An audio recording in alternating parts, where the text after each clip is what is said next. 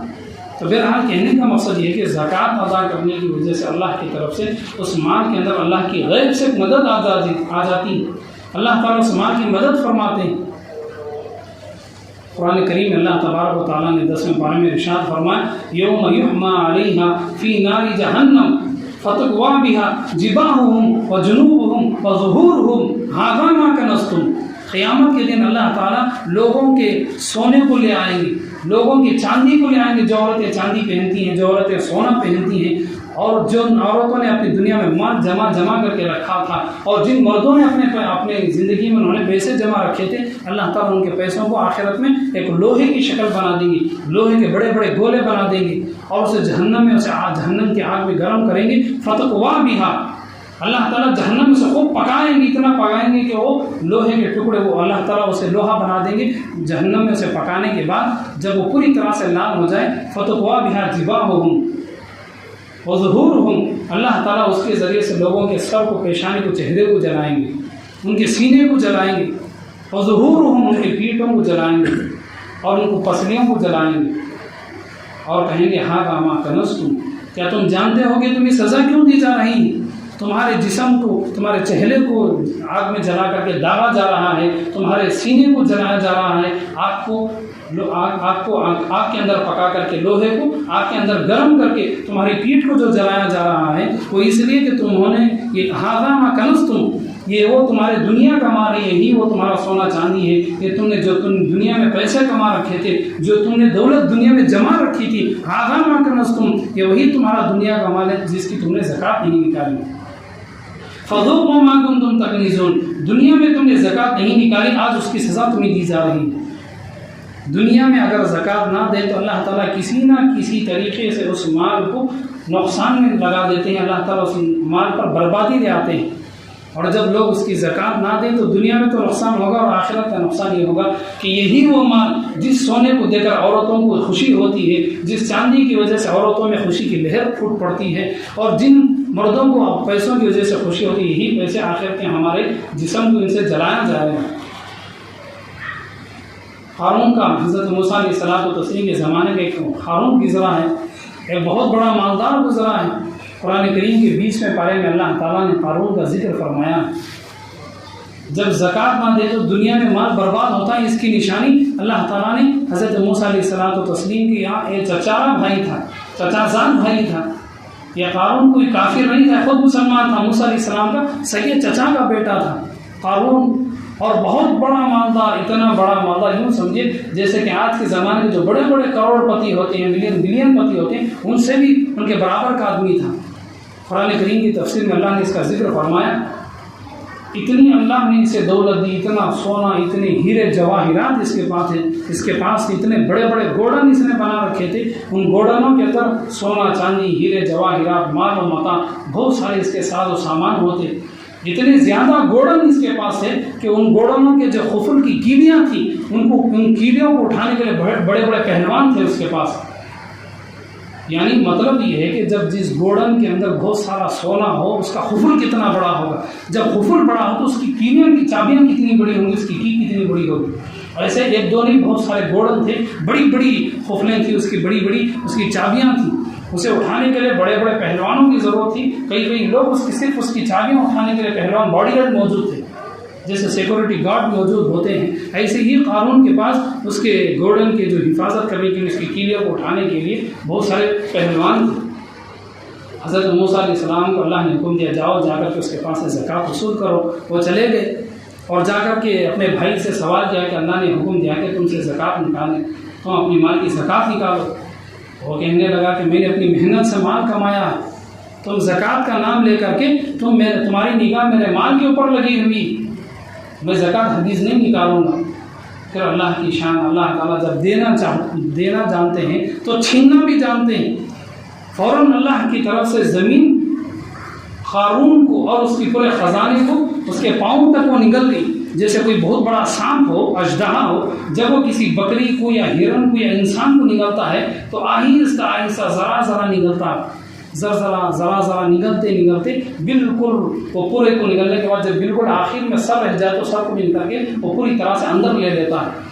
اللہ تعالیٰ نے زمین کو ایک سانپ کی طرح بنا دیا، زمین نے اس کے پاؤں کو نگل لیا، پھر اس کے گھٹنوں کو نگل لیا، پھر اس کے کمر تک زمین نے نگل لیا، پھر اس کے کندھے تک نگل لیا، پھر اس کا سر باقی رہ گیا اور رونے لگا، تڑپنے لگا، اے موسیٰ آپ مجھے بچا لیں، مجھ پر رحم کر دے، میں اب زکوٰۃ نکالوں گا، میں اب صدقہ بھی دوں گا، اب خیرات بھی دوں گا۔ قرآن کریم کے 28 پارے میں اللہ نے فرمایا مرتے وقت وہ مسلمان زندہ رہنے کی تمنا کریں گے جو مسلمان اپنی زندگی میں زکوٰۃ نہیں دیتے، وہ مسلمان جنہوں نے اپنی زندگی میں صدقہ نہیں دیا، جنہوں نے خرچ نہیں کیا، صرف انہوں نے جمع کے رکھا، صرف انہوں نے کما کے رکھا، وہ لوگ مرتے وقت اللہ سے بھیک مانگیں کہ مجھے زندگی مل جائے تو میں صدقہ کروں گا، خیرات کروں گا۔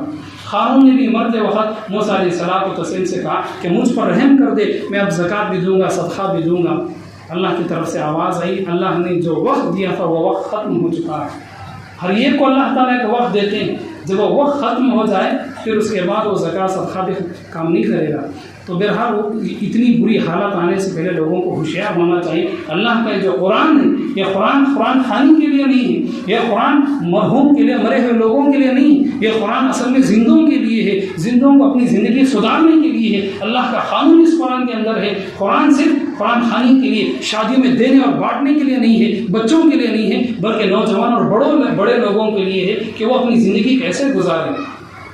سال میں ایک مرتبہ ہر مسلمان کو اپنے جان کا صدقہ نکالنا ہے، اور ایسی اپنے مال کا بھی صدقہ نکالنا ہے۔ جو صدقہ اپنے جان کا لوگ نکالتے ہیں اسے صدقہ فطر کہتے ہیں۔ وہ عید کی نماز کو جانے سے پہلے، عیدگاہ کو جانے سے پہلے اپنے جان کا صدقہ نکالتے ہیں، لیکن اسی وقت یا اس سے پہلے اپنے مال کا بھی صدقہ نکالنا چاہیے۔ جان کا صدقہ سب نکالتے ہیں، بچے کا، بچی کا، گھر کے ہر آدمی کا جان کا صدقہ تو لوگ نکالتے ہیں، صدقہ فطر نکالتے ہیں، لیکن جو مال کا صدقہ ہے، حدیث پاک میں زکوٰۃ کو الصدقۃ الواجبہ کہا گیا ہے۔ یعنی جیسے ہر انسان کے 2 نام ہوتے ہیں، 3 نام ہوتے ہیں، گھر میں ماں باپ جیسے بچوں کو 2 3 نام سے پکارتے ہیں، ایسے ہی زکوٰۃ کو حدیث پاک میں صدقہ واجبہ کے نام سے پکارا گیا ہے۔ یہ مال کا صدقہ ہے۔ اللہ نے آپ کو جتنا بھی مال دیا ہے، ہر سال میں ایک مرتبہ رمضان میں آپ اس کی زکوٰۃ نکالیں، جتنا بھی مال ہے اس کا 40واں حصہ آپ نکالیں۔